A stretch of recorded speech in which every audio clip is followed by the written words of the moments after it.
Welcome back to the Accounting Working Group podcast. I'm your host and chair of the Accounting Working Group, Dr. Stein Smith, and I am thrilled to be joined here today for our end of year 2024 wrap up episode. The chairman and CEO himself, Ron Quaranta. Ron, it's always great to have you here. Sean, thanks so much for having me. Always a privilege, old friend.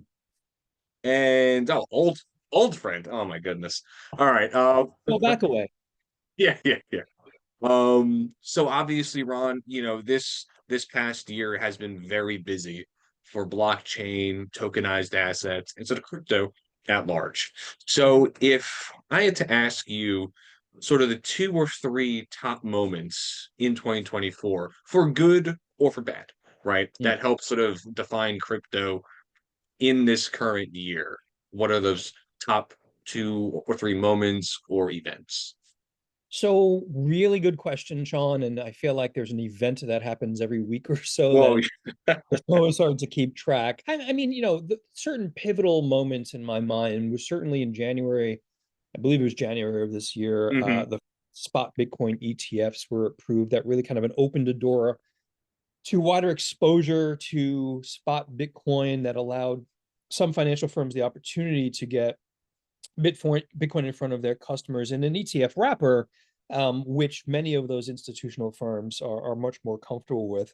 There's still some challenges, and that continue to be challenges around custodians and how they operate, and certainly from a retail perspective, how folks hold Bitcoin and other cryptos is a bit of a challenge. But seeing a spot Bitcoin ETF approval by the Securities and Exchange Commission, which, as you and I know, and so much of our audience know, Sean, historically, at least with the current administration, has not been a Mhm. friend to crypto, was to me a really pivotal important. And again, one, for the ability of people who wanted some access to Bitcoin to be able to get that through their standard traditional financial firms.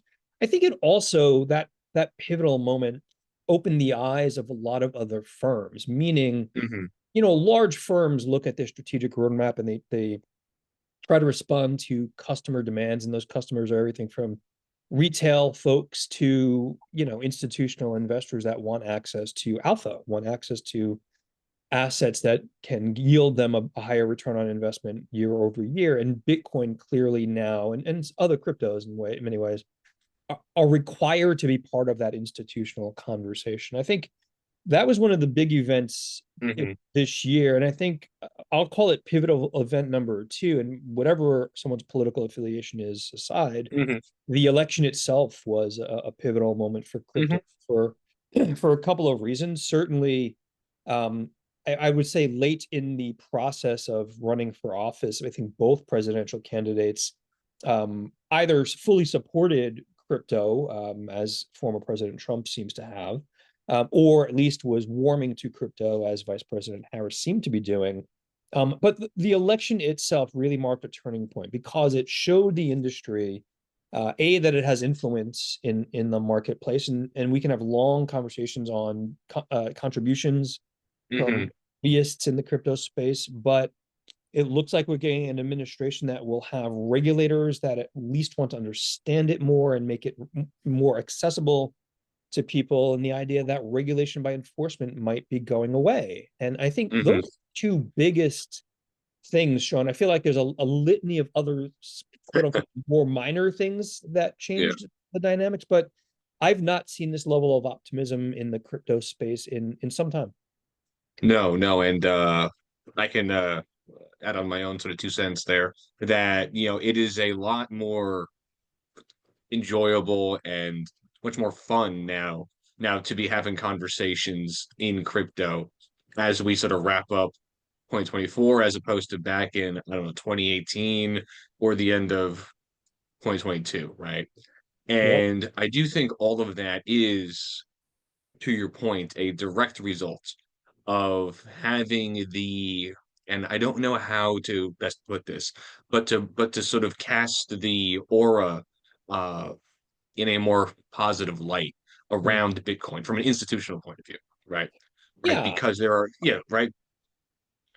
Yeah, agreed, Sean. And look, you and I go back long enough to remember, and I would argue there are still folks, if not in some portions of traditional finance, certainly in politics, that say, well, crypto really is only for people who want to evade taxes and for sanctions. Hmm.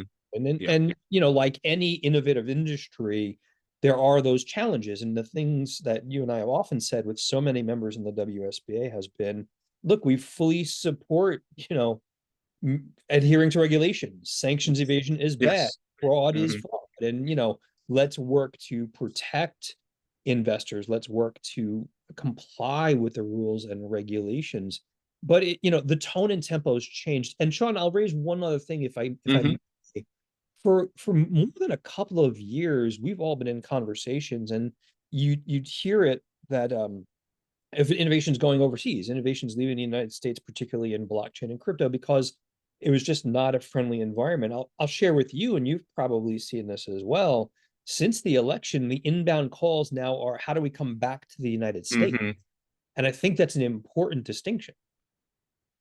Yeah, I mean, and obviously, from just a bigger picture policy point of view, any country, any economic bloc wants new ideas, innovation, both in terms of people and the capital, Mhm. to be on the inflow as opposed to the outflow. Yeah, yeah, exactly. And yeah, and obviously, um, you and I could be here talking about the price of Bitcoin and all the rest. And I mean, that's a whole other conversation, usually for after some adult beverages. Yeah. Um, but in terms of all of this talk at both the federal level, and there are some states now that have put forward actual bills at the state level. How likely do you think it is that either a individual state or possibly even the US might get a strategic Bitcoin stockpile reserve launched at some point during 2025? So I would argue that if a state chose to do it, it would be at least not as slow as if the federal government were to do it. But Hmm. it Sure. forces me, Sean, to ask a question, which is, and I'm not necessarily cynical about the idea, but I'm trying to understand, the words I've often used, Sean, you've heard it many times. What is the use case? Hmm. And Yeah. I have yet to find someone who can tell me, outside of the politics of promoting these, for the incoming administration, what would be the workable use case for United States strategic reserve of Bitcoin? And again, I'm not trying to be negative on the idea, but someone needs to do a better job of defining that use case. If my studies are correct, the only strategic reserve outside of gold, of a commodity that we have in the United States, is oil. Hmm. And, Yep. and the Strategic Petroleum Reserve was almost entirely, at least when it started, for military access, in case, heaven forbid, the military needed access to oil. And now it's being used to, pump up or down oil prices. So again, it's an important conversation. I suspect that conversation may happen for some time, Sean. But Hmm. I would need to understand what's the strategic use case, and if it's for a stable coin, then, again, what is that use case and function? Yeah, no, because obviously there has been a lot of conversation about it. I believe uh, Senator Lummis actually put forward a bill called the Bitcoin Act. Yep. Not super surprising. Um, over over the summer, but yes, I mean, to your point, there are people that are excited about this, either positively or otherwise. But I do think that to sort of pitch this idea as a workable one, as Mm-hmm. opposed to just playing politics, there Yeah. is going to have to be some sort of plan as to, okay, after we have this stockpile, what are we going to do with it, either now or into the future? Right. Who uses it? How is it used? How is it utilized? Who has access? What is that based upon? And I would argue folks in Washington, and the economists very broadly, look at the US dollar as a reserve currency. And I would suggest one of the pushbacks will be, does this weaken or strengthen the United States dollar as a reserve currency? Uh, Hmm. I just think those are questions that have yet to be fully answered. Yeah. No, and I mean, obviously, there are going to be endless probably calls and meetings and various white papers on that topic. But But to sort of pivot here, in terms of blockchain, right, at the institutional level, right? Because obviously Bitcoin and the price run up has gotten quite a bit of the airtime over the last few months.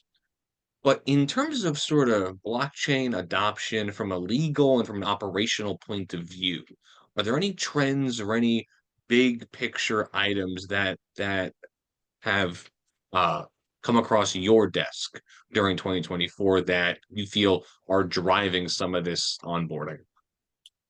Yeah, really good question, Sean. And you're absolutely right. It's easy to say Bitcoin, Bitcoin, or crypto, crypto. And certainly that's part of the work we do at the WSBA on Hmm. a basis. But the other side of that, given our name, is the Wall Street Blockchain Alliance. And the use cases for blockchain continue to permeate in the background of so many different industries. And I think one of those in particular is, and it's the phrase everyone's been hearing of late in the past few months, the tokenization of real world assets. Hmm. Yep. And those projects move along. We've seen the work that's been done by Biddle, and we've seen the BlackRock's work and JP Morgan's work with it used to be called Hunex. I think it's Connex now. The ability to leverage blockchain technology to quote unquote tokenize a variety of different assets. That work continues. I think a lot of work is happening in the private markets in particular. You know, the boring plumbing of how things trade and settle that most people don't read about in the news really make good use cases for leveraging blockchain technology. Now there are still challenges. There are interoperability challenges. There are data normalization challenges associated with the different types of securities. But I would suggest, Sean, I think you and I joked about it years ago. You'll know blockchains arrive when people Yep. stop using the word blockchain. Yep. So, and it may be due in part to Bitcoin's price rise, but I don't hear the word blockchain a lot. I hear about a lot of projects that are being tokenized. And then Hmm.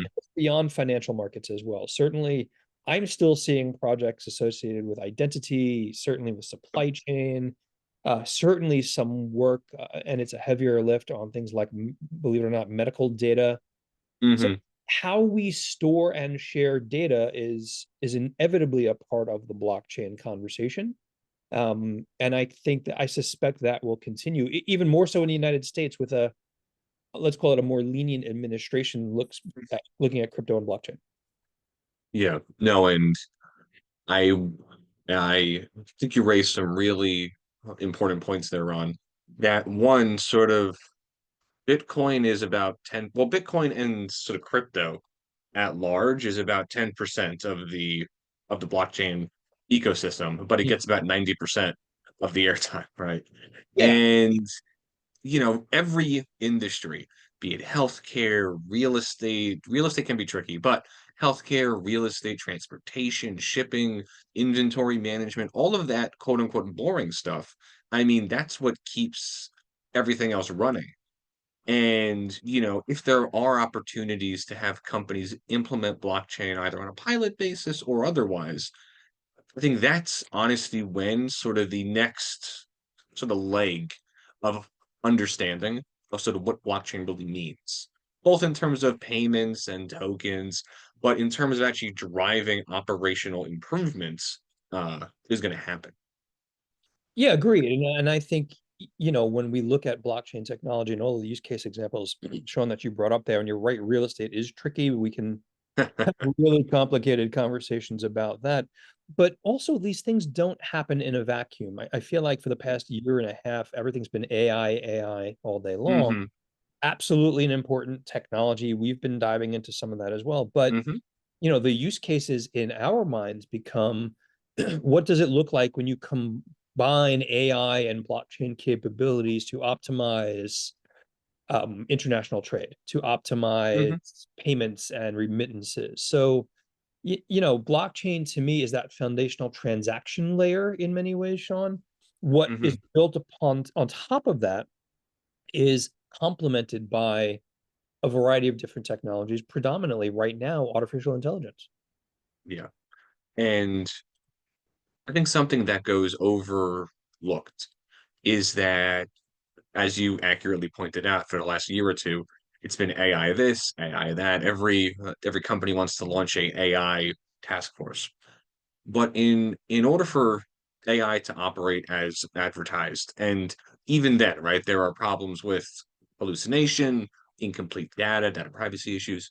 But in order for it to operate even close to what people want it to do, Mm. it has to have at that base level a trusted, up-to-date, immutable ocean of information.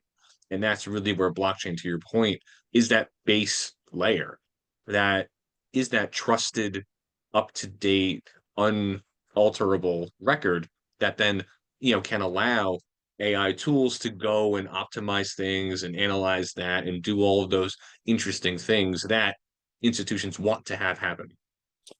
Yeah, that's exactly right, Sean. And I know we didn't mean for this to be an AI conversation. Oh no, Ron. it's it's happened to us. Yeah, exactly. But when you look at things like large language models, and Yeah. as I begin to dip my toes in the water of understanding AI, and you look at pre-training, post-training, and integral, I think it's integral training of Hmm. different artificial intelligence models, it forces us to ask what data sources are they Yeah. accessing, how are they identified, and how are those sources tracked? And an optimal, arguably easy solution is some level of blockchain. I'm probably overstating how easy it is, but these technologies go hand in hand in my mind in Yeah. many ways, Sean. Absolutely. And Ron, we could have you here for the next 8 hours talking about this stuff. But as we and actually I'm going to. No, I'm kidding. But as we wrap up our sort of year-end conversation, right? To your point, there have been headlines almost every week, right? Even FTX was back in the headlines in a very interesting, positive way, depending on how you look at it. But, in terms of going forward, right, with these policy headwinds becoming policy tailwinds, perhaps, with a more optimistic outlook for investment, both in terms of people and capital coming back to the U.S. If I had to ask you your top three predictions for 2025 for blockchain and tokenized assets, it could be from a policy point of view, price point of view, or adoption point of view. What are those top three forecasts? Wow, that is Putting you on the spot here. you are. Well, I'll share two or three of them that off the top of my head. Many of our colleagues know of my ill-advised wager with my old friend David Brill on the price of Bitcoin. I do suspect the price of Bitcoin will continue to rise, although not certainly in a hockey stick straight line. Um, we'll definitely see 125 to 150K Bitcoin before the end of next year, probably higher. Hmm. And I'm simply basing that on not the speculation so much as the pent up demand, both from institutionals and high net worth individuals. When you look at some of the wirehouses and some of the more prominent investment platforms, they still don't have directed access for clients. So Hmm. I think there's a lot of pent up demand there, which will drive up the price of Bitcoin. I think the corollary to that is that a lot of the meme coins that don't have viable use cases will be too speculated on and will result in some losses, which just goes to show, Sean, we can't go up forever. We've got to show a use case. Yep. So that's prediction number one. Prediction number two is that we will continue to leverage blockchain technology. The idea or the access to private markets, private credit, private equities, and all of its kind of derivatives, leveraging blockchain technology. I see that picking up steam. And when you Hmm. look at firms again like BlackRock, they will continue, and others, they will continue to optimize not just the operational aspects of what they do, but the access capabilities that they give to clients. So I really do believe blockchain will figure more deeply across different parts of the financial world. Um, and then finally, I'm not certain, and again, we're not lobbyists, and I know enough lawyers and folks in DC to ask really, really dumb questions, Sean. I suspect we will get some level of a regulatory framework. It is really dependent on the industry, including the WSBA and its members, to kind of get those recommendations in front of policymakers. But I think we'll certainly see a much more friendly regulatory regime. I suspect, I don't know if Fit 21 will be its final form, but there'll be something passed in the Congress that at least opens up the United States to be a more friendly environment. And that may, I'm kind of crossing my fingers here, that may include some level of safe harbor engagement. So I know a lot of that's very focused on markets, Sean. Hmm. I think Yeah. there are others, including, I don't think that Skynet is coming because of AI. We can have those conversations as well. But I'm very, very optimistic about the future of blockchain and crypto in the United States going forward. Excellent to know. And I think you really focused on some of the most important drivers, right? Because even though, you know, our conversation has primarily focused on markets, ultimately, that's what institutions watch Right. and CEOs and board members watch, right? To see how these trends are playing out. Are they being received positively and all the rest? So I'm also optimistic in terms of the price target. I think you're pretty much on track. I have seen some more optimistic price forecasts for Yeah. next year, but Hmm. I think we'll have to see how that plays out. But I would agree. I would say that after a very intense and busy and tumultuous year this year, I think 2025 is going to set up to be equally as busy, probably just as tumultuous, but overall more optimistic and forward looking. Indeed. And Sean, if I could raise one last thing, just Sure.